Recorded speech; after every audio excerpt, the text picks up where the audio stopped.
Can you see me? Can you find me? I'm here. Behind you, look. I am right behind you.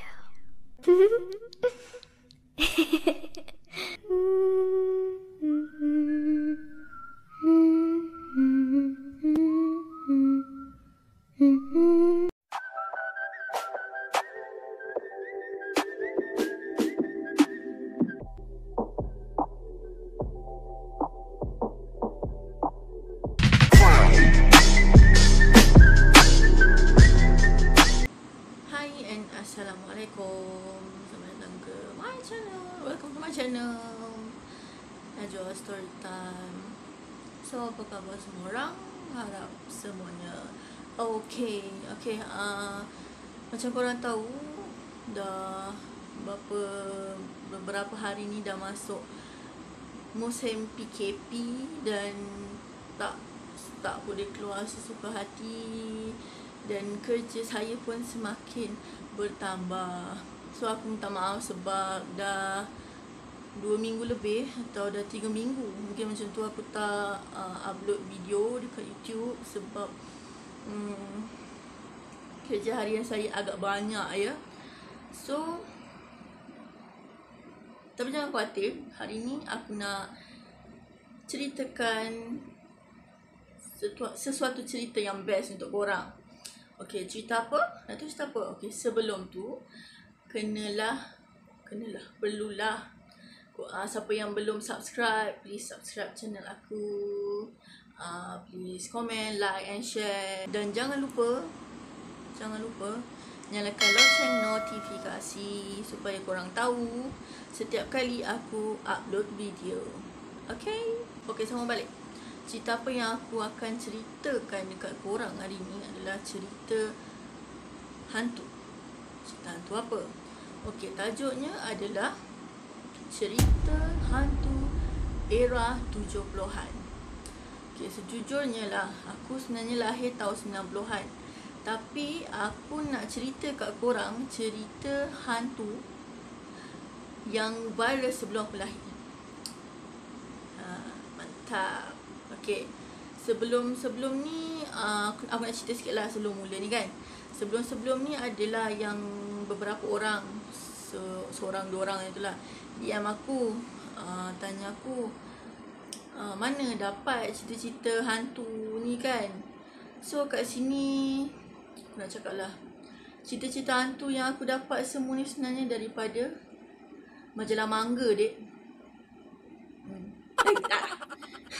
Aku ada buat research lah pasal cerita-cerita hantu ni. Cerita-cerita daripada yelah macam YouTuber lain buat research pasal cerita-cerita hantu yang mana diorang buat konten hantu lah. Macam aku pun buat konten hantu. So aku research lah beberapa cerita hantu kan yang ada. Macam tu, bukannya aku main taram je semua, tak. Aku ada buat research, beberapa research, baru aku akan ceritakan dekat korang. Macam tu. Kita ni kenalah meluaskan ya pengetahuan kita, walaupun tak berapa nak luas kan. Okay, stop. Sampai sini je. Okay, banyak pula pembebel ini. Okay, jom kita dengar cerita yang pertama daripada kisah yang aku nak cerita ni. Okay, jom. Okay, so cerita hantu yang pertama ni adalah tentang hantu yang agak legenda yang pernah menggemparkan penduduk dekat Sarawak, iaitu dekat Kuching, Sarawak pada era 80-an masa tu. Hantu apa tu? Okay, itulah hantu Janet. So ketika tu penduduk agak takut untuk keluar waktu malam sebab masa tu dah banyak version tentang hantu Janet jadi bualan orang lah masa tu kan. And pekerja yang bekerja waktu malam masa tu, yang menjaga waktu malam ke apa ke, semua akan tutup masa sebelum maghrib. Maksudnya diorang taklah teruskan perniagaan diorang masa malam. So setiap hari tu bila orang yang menjaga, orang yang bekerja waktu malam tu makin berkurang. Dan disebabkan cerita hantu Janet ni dah makin meluas, mana-mana pergi pun diorang akan cerita tentang hantu Janet ni. Okey, kisah hantu Janet ni bermula bila seorang perempuan berketurunan Tionghoa dikatakan dicolik sekitar tahun 70-an macam tu.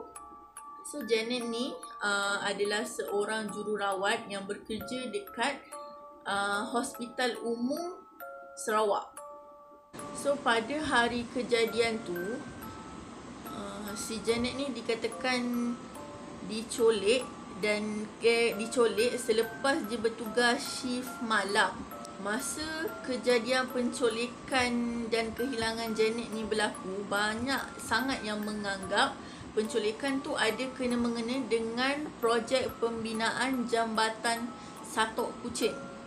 Disebabkan terdapat pembinaan yang besar yang sedang dibuat, sebab itulah orang yang terlibat.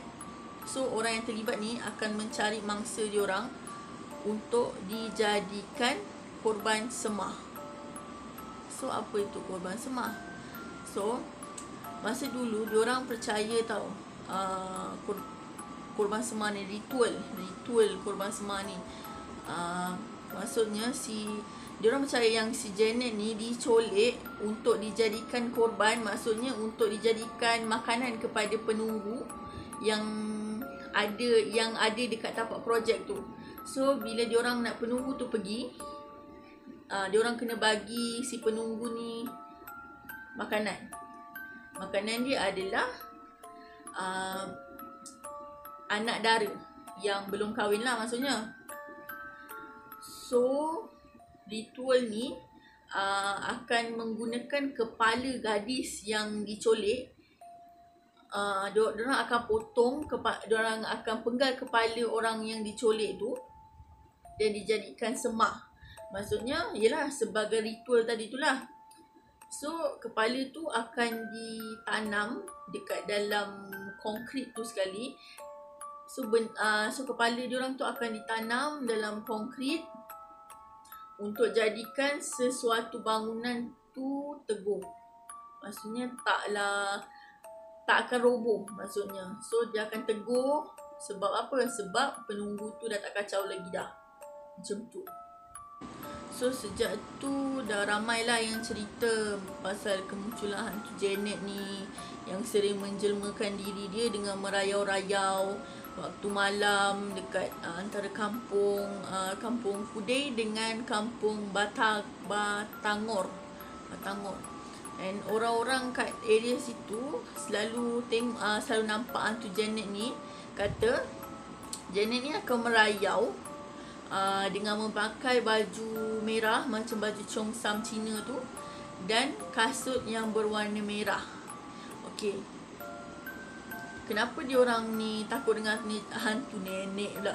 Hantu Janet ni. Sebab hantu Janet ni dia akan goda lelaki tau. Dia akan menggoda orang, terutamanya lelaki. So dia akan goda orang tu, bukan goda macam abang, ya Allah, tak macam tu, tak. Dia akan goda lelaki tu dengan kecantikan dia macam tu. Okey, dia akan goda lelaki tu dengan kecantikan dia supaya lelaki tu tertawan dengan dia. Lepas tu dia akan ajak si lelaki ni pergi tengok wayang. So dulu diorang tengok wayang dekat panggung Cete, apa tak tahu sebut sana. Okey, yang terletak panggung tu terletak berdekatan dengan masjid bahagian Kuching. So bila cerita hantu Janet ni dah meluas dekat area Kuching Sarawak tu, setiap kedai, setiap shopping ke apa-apalah, setiap setiap kedai-kedai yang buka tu akan berhati-hati bila ada je orang perempuan masuk. So ada beberapa petugas cashier dekat panggung tu. Bila yelah dah tengah malam lah, dia nak tutup, diorang akan start closing kan. Diorang akan kira duit tu balik. So bila diorang kira duit tu balik, diorang akan, setiap kali diorang akan perasan dalam lipatan duit dalam cashier tu akan ada satu duit duit yang Cina kalau Cina mati macam tu, Cina mati kan dia punya keluarga kan akan pakarkan satu duit tu, dia orang akan jumpa duit tu dekat dalam lipatan lipatan duit-duit pendapatan diorang tu lah. Okay, yang tu kisah hantu Janet version yang pertama. So kisah hantu Janet version yang kedua pula macam ni. Diorang kata adalah satu gadis Cina yang suka tumpang kenderaan penduduk dekat area situ lah. So hantu Janet ni suka sangat tumpang orang. Maksudnya bukan orang luar tau, orang dalam kampung tu. Dia suka tumpang, macam dia tahan lepas tu dia tumpang. And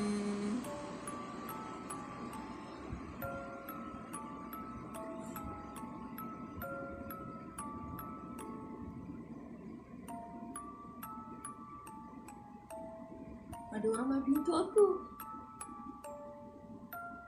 Sekarang pukul 5 tau. Aku buat video ni pukul 5. Sekejap. Aku adik aku. Sekarang pukul 5. Nampak tak? Nampak gambar. Pukul 6. 6-5 minit. Maksudnya aku buat tadi daripada pukul 5.30. Nampak tak pukul 6? Mak dengan ayah aku tidur. Sebab tadi diorang tidur lambat. Pukul 3 macam tu tidur. Kucing aku kot. Biarlah. Okay, sama balik. Apa tadi Sama balik. Okay, jalan yang biasa si hantu Janet ni tumpang akan lengang start pukul 6 petang. So bila dah pukul 6 petang tu memang kau takkan nampak lah kelibat orang lagi kat situ. Memang takkan nampak lah siapa-siapa lagi kat situ, dia akan lengang kat situ. So satu hari tu adalah satu wak ni, dia tak tahulah pasal cerita si hantu Janet ni kan. So hari tu dia lalulah dekat area situ pukul 6 petang. And masa dia tengah lalu bermotor tu, dia ditahan lah oleh seorang gadis Cina ni. Dia tahan. Lepas tu dia tanya, nak saya tumpang boleh macam tu. So wak ni tumpang lah. Wak ni tanya nak pergi mana. Lepas tu dia cakap tolong hantar saya dekat hujung jalan berdekatan dengan jirat Cina. Maksudnya jirat Cina tu kubur Cina lah macam tu. So dalam perjalanan wak ni hantar perempuan tu. So bila hantar perempuan tu dah sampailah dekat tempat yang perempuan tu nak pergi. So wak tu pun balik lah. So wak tu perasan daripada perempuan tu naik tadi sampai perempuan tu turun. Dan sampailah wak ni nak balik ke rumah dia, dia tercium bau agak busuk macam tu di sekitar. Maksudnya bau tu ikut dia lah, ikut daripada belakang dia macam tu. So bila waktu cium bau busuk macam tu, dia pun macam pelik lah. Apa yang bau busuk ni? Bukannya dia buat apa-apa pun kan. Apa tu sampai macam bau peluh dia ke, sampai dia bau busuk macam tu. So bila besok tu, si wak ni ceritalah dekat rakan-rakan dia dengan kawan-kawan kampung dia. Cakap lah semalam adalah perempuan Cina yang tumpang dia kan macam tu. Pukul tu yang kawan-kawan dia kata pukul berapa. Lepas tu dia kata pukul 6 dekat jalan yang selalu lengang tu. So dia orang pun ceritalah yang jalan tu sebenarnya agak keras. Lepas pukul 6 memang takkan ada orang lalu dah. Tapi disebabkan wak ni tak tahu, wak ni lalulah. So masa tu barulah wak tahu yang gadis Cina yang ditumpangkan tu adalah si hantu Janet. Macam tu. Pukul 6 petang dia main tumpang-tumpang. Tapi kalau ikut cerita Melayu dekat highway, perempuan cantik kan, dia tak tahan pun nak tumpang. Tapi orang tu yang berhenti tepi, Kak, tumpang Kak. Tumpang cantik kan. Okey, kita pergi ke cerita yang kedua pula. Okey, cerita yang kedua ni pula pernah viral dekat Sabah. Tak macam cerita pertama tadi viral dekat Sarawak. Okey, yang kedua ni pula viral dekat Sabah. Okey, kisah hantu ni dia viral dekat area UiTM Sabah tau. Okey. Nama hantu ni adalah hantu Melati. Okey, Melati ni nama yang tak asing lah untuk pelajar UiTM dekat Sabah. Dari dulu sampailah sekarang ni, hantu Melati ni selalu sangat disebut-sebut. Dan hantu Melati ni dah jadi penghuni tetap dekat area asrama UiTM Sabah ni lah. So kalau sebut je nama hantu Melati ni, pelajar mana yang tak kenal, termasuklah pelajar junior diorang. So menurut pelajar senior yang dulu-dulu tu, Melati ni adalah seorang pelajar dan dia ni mati sebab bunuh diri dia sendiri dengan cara menggantung diri dia. Dan ada juga yang cakap yang Melati ni bukan gantung diri. Melati ni dia toreh urat nadi dia dan dia menyorok dekat dalam almari dom dia lah supaya tak ada orang yang tahu. So lepas tu roh dia ni mulalah merayau-rayau, menakutkan orang macam tu. So sebenarnya banyak version yang diceritakan tentang kematian Melati ni sebenarnya lah. So dan realitinya Melati ni memang pernah hidup lah dulu, dan sekarang ni dia menjadi hantu gentayangan, hantu yang tak tentera mungkin. Dan hantu Melati ni akan rancak mengganggu pelajar-pelajar ni bila diorang dekat dengan hari exam. Mungkinkah hantu Melati ni bunuh diri sebab exam dia gagal? Sebab tu dia nak sebab tu mungkin dia akan ganggu pelajar ni masa exam, dan dia akan buat salah satu pelajar tu jadi macam dia. So adalah kawan. Seram kan? Mungkinlah, itu teori aku. So dekat asrama UiTM ni, asrama lelaki dengan perempuan ni lah, ada blok B sampailah blok F. Dan dulu blok B dengan blok C ni dibuka untuk pelajar perempuan tau. So bila terlalu banyak sangat pelajar perempuan ni dirasuk ataupun kena histeria bila duduk dekat blok B dengan C ni, so pelajar perempuan ni dipindahkan dekat blok D, E dan F. So blok B dengan blok C ni akan ditempatkan untuk pelajar lelaki lah kan.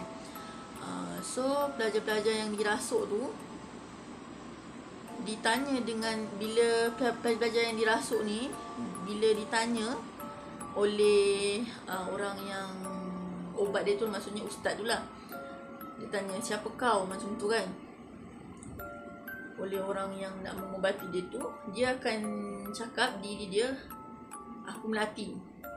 So dari situlah orang tahu, pelajar-pelajar kasi tahu yang setiap kali nak exam ke apa ke, yang bila diorang ni dirasuk, yang rasuk tu adalah hantu Melati tu.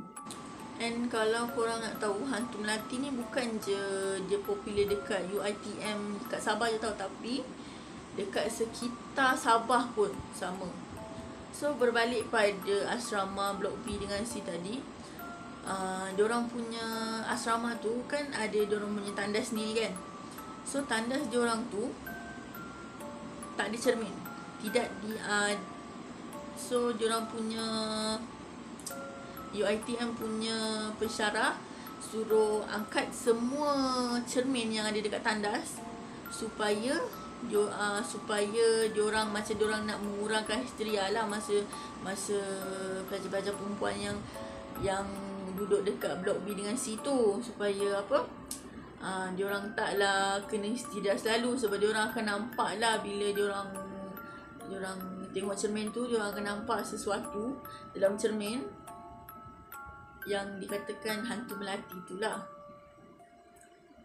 So tandas dekat blok B dengan C tu memang tidak digalakkan lah untuk ada cermin ke apa ke, supaya melati ni tidak akan munculkan diri lah, menunjukkan diri dia pada orang ramai macam tu. Kalau kata dia orang bawa cermin sendiri macam mana? Okay, the moral of the story, jangan tengok cermin dalam tandas. Macam tu je lah.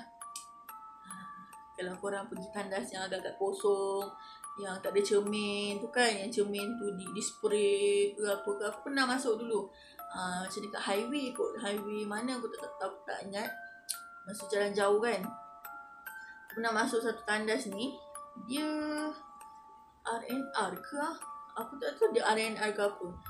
Tapi tandas tu macam agak usang. Bukan RNR, tapi Petronas, tandas Petropark macam tu. Tandas tu agak creepy sebab cermin tu macam dia spraykan dengan colour hitam. Apa motif dia spraykan dengan colour hitam aku tak tahu. Aku tak fikir apa-apa pun masa tu.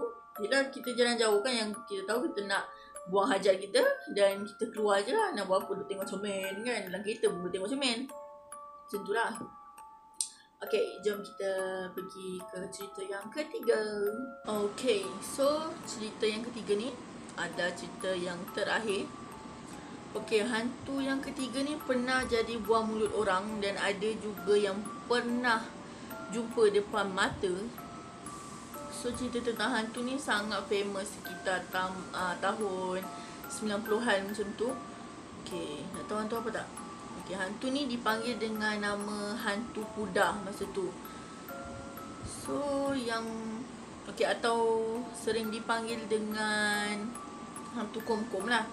Okay, sebenarnya hantu kuda ni atau hantu kom-kom ni adalah seorang manusia sebenarnya, bukannya hantu, disebabkan dia ni telah membuat perjanjian dengan syaitan. So rupa paras dia ni tak seperti manusia biasa lah macam tu.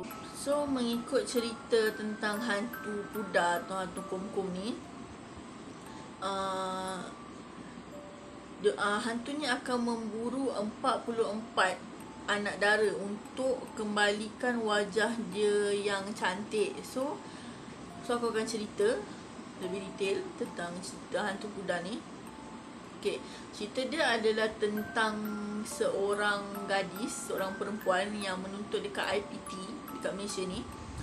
So perempuan ni selalu diejek hodoh, buruk disebabkan muka dia yang banyak jerawat. Macam lah ya, jerawat-jerawat yang besar-besar macam tu kan. So dan disebabkan dia tak tahan dengan ejekan orang, hinaan kawan-kawan kelas dia, bahkan hinaan dia punya roommate sendiri yang jadikan lawak tentang muka dia kan. So dia ni pun telah membuat keputusan yang agak cepat dan agak salah. So dia pergi jumpa bomoh untuk buat muka dia jadi cantik lah. So one day perempuan ni pergilah jumpa seorang bomoh yang dikatakan pakar lah, kononnya pakar dalam ilmu-ilmu hitam ni. So dari situ dia mula menuntut ilmu tentang benda ni lah, dan dia menuntut ilmu, dia pakai beberapa susuk macam tu untuk jadikan dia cantik. So si bomoh ni ada cakap sebelum dia dapatkan muka dia yang cantik tu, dia kena lalui beberapa pantang. So maksudnya beberapa pantang tu adalah dia tak boleh tengok cermin selama 44 hari. So bila dia dah balik rumah, dia tutup semua cermin dekat rumah dia supaya dia tak tengok cermin lah. And 2-3 hari lepas tu dia mula pergi college dia balik, dia belajar macam biasa. Tapi dia agak pelik bila semua lelaki pandang dia tersenyum. So masa tu dia dah tahu, oh aku punya cara ni dah mengena, macam tu lah. And dengan rasa megahnya sebab dia cantik kan, bila dia balik dia pun nak tengok cermin sebab semua lelaki masa dekat college tadi dok puji dia, kau dah cantik lah, cantiknya kau macam tu, kau pakai produk apa macam tu kan. Lepas tu dia balik dengan megahnya, dia nak tengok cermin lah macam tu. Dia dah lupa tentang syarat-syarat yang bomoh tu bagi dia supaya tak tengok cermin 44 hari. Macam tu. Sebabnya bila kononnya macam lepas 44 hari tu macam barulah benda tu menjadi yang macam tu kan. Tapi dia tak tunggu 44 hari. Bila orang dah puji cantik macam tu, dia teruslah balik nak tengok muka dia. So bila dia tengok muka dia, dia buka kain dekat cermin dia tu, dia buka kain, muka dia berubah menjadi 2 kali hodoh daripada muka asal dia yang penuh jerawat tu. Dah jadi lebih hodoh daripada tu. So masa tu dia dah panik dan dia pergi cari bomoh tu balik. Dan dia kata dia dah langgar pantang. Yang dia dah tengok cermin sebelum 44 hari. So bomoh tu marah dan bomoh tu kata, kalau kau nak cantik balik, kau nak cari muka kau yang asal, maksudnya kau nak muka kau cantik balik lah. Dia suruh buru 44 anak dara. Kenapa? Sebab dia suruh minum darah anak dara tu. So start daripada tu mulalah dia orang nampak dia orang dengar khabar angin tentang hantu kom-kom ni kan. Hantu dulu dia orang panggil benda ni hantu kuda sebab dia keluar disebabkan muka dia yang teruk tu, dia pakai kuda sampai sini. So diorang panggil benda tu diorang panggil dia hantu kuda. So waktu tu anak-anak dara semua disimpan dalam rumah tau, tak boleh keluar. Tak boleh keluar sesuatu hati sebab hantu kuda ni bukan hantu. Hantu kan keluar waktu malam. Tapi dia ni orang yang dah buat perjanjian dengan syaitan. So muka dia pun so maksudnya bila dia dah buat perjanjian dengan syaitan, dia dah langgar perjanjian dia tu, benda tu makan dia balik lah macam tu. So dia ni keluar waktu siang lah untuk cari perempuan-perempuan ni. Dan ada juga beberapa orang cakap si hantu kom-kom, hantu kuda ni akan macam konon-kononnya lah, dia ni jual kain dekat rumah-rumah orang yang ada anak-anak dara ni supaya dia boleh masuk untuk bunuh anak dara tu dan hisap darah dia ni lah macam tu. Dan ada juga yang kata hantu kuda ni berkeliaran naik kereta kancil. Jangan pelik pula hantu kuda ni naik kereta kancil sebab dia ni bukan hantu ya. Dah 3 kali aku ulang. Hantu kuda ni bukan hantu. So cara dia hisap darah mangsa dia ni dengan dia buat cakaran dekat muka dan dia hirup darah tu sampai kering. So dia cakar muka mangsa dia tu dan dia hirup darah mangsa dia tu sampai kering. Maksudnya dia tak nak dia seorang je yang buruk. Dia nak mangsa-mangsa dia tu pun buruk macam tu. Okey, satu, mana datangnya, kan tadi aku sebut hantu kuda kan, dulu orang panggil dia dengan hantu kuda. So mana pula datang hantu kom-kom tu kan. Okey, hantu kom-kom tu datang bila perempuan ni dia nak cari mangsa dia. So bila dia dah jumpa mangsa dia tak cakap macam Assalamualaikum, tak. Dia cakap kum je. Salam tak ada. Kom ke atau kom macam tu lah. So bila dia dah sebut macam tu, bila mangsa dia pusing lah kan. Yelah, orang tahulah yang ada orang kat belakang kan. So dia pusing lah, ya macam tu lah. Lepas tu sak kan. Dia cakar lah. Lepas tu dia hisap darah tu. So masa tu kalau nak tahulah kan hantu kuda tu berdekatan dengan kita ke atau tidak ke. Masa kan aku cakap tadi yang hantu kuda ni dia konon-kononnya menyamar sebagai orang jual kain kan dekat rumah-rumah. Yelah, bila jual kain, kau tahu kan yang beli tu masih perempuan. Takkan pakcik-pakcik yang beli pula kan. Bila dia jual kain mestilah perempuan yang keluar. So bila kata ada orang bagi salam, bila orang tu sebut salam yang tak full, yang tak betul-betul salam Assalamualaikum tak, bila dia sebut kum je, so orang yang dengar tu pun tahulah, okay, yang ni orang, yang ni dia, macam tu. So macam tu lah cara diorang nak tahu keberadaan si hantu kum-kum ni, macam tu. Okay, so yang aku tahu kisah hantu kuda ni kekal menjadi misteri sampai sekarang. Aku tak tahu, selama aku buat research tak pernah pula aku tengok hantu kuda ni pernah dijumpai ke apa ke, tapi dia dah cerita-cerita yang dia cakap pernah jumpa hantu kuda ni. Dia pakai kuda dan dia kalau pandang orang pun macam, bila orang tahu yang dia hantu kuda dia akan lari, macam tu kan. Yelah kau pandang tu macam orang yang berhutang dengan kau ke, tu kuda tu ada pun sup lagi kan. Janganlah anggap orang macam tu. Okay. So kalau korang-korang ni lepas dengar cerita aku ni kan, dan nak datang rumah kawan-kawan tu, bagilah salam dengan betul-betul. Assalamualaikum. Jangan nakut-nakutkan orang. Jangan. Kan dia ingat tu kum-kum belakang kan. Okay, macam itulah cerita dia. Okay, itu saja cerita, 3 cerita yang aku ceritakan dekat korang. First tadi cerita tentang apa first tadi? Hantu Janet. Yang kedua cerita hantu melati. Yang ketiga ni hantu kompor. Itu saja tiga cerita cerita hantu era 70-an. Okay, so sampai sini sahaja cerita aku untuk kali ini. Cerita dekat korang disebabkan dah lama aku tak upload video dekat korang kan. Korang rindu aku tak? Kalau tak rindu, sedih kita.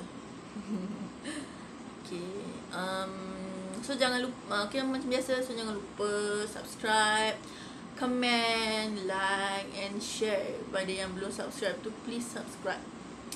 Okay, please subscribe sampai sehingga mencecah 1K, InsyaAllah. Amin. Okay, please support aku dekat YouTube and dekat Instagram juga, supaya aku makin sukses. Dan terima kasih pada yang subscribe aku. Dah sekarang ni dah 57 subscriber. Terima kasih pada yang dah subscribe. Semoga korang dimurahkan rezeki dan disihatkan selalu, insyaAllah. So sampai sini saja. Be yourself and don't forget to smile. Assalamualaikum. Bye.